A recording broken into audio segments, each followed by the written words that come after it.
Macam sekarang ni korang boleh dengar agak noisy sikit. Mungkin korang boleh dengar bunyi burung, korang boleh dengar bunyi ambient sounds. Dan sebenarnya sekarang ni aku shoot menggunakan Rode VideoMic Go 2. Dan aku rasa VideoMic Go 2 ni one of the affordable lah. Nak kata cheapest tak juga, sebab dia bawah 500 tapi atas daripada 300.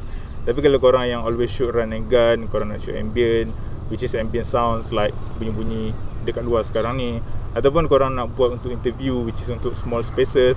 Macam sekarang ni korang boleh dengar ada motor melintas, mungkin akan masuk bunyi motor dekat dalam mic ni sekarang ni. Tapi dengan sedikit processing, korang boleh nampak this is before and this is after. This is processing dekat dalam editing lah. Tapi basically aku sangat mengesyorkan kepada korang yang nak cari untuk vlogging lah, mostly lah.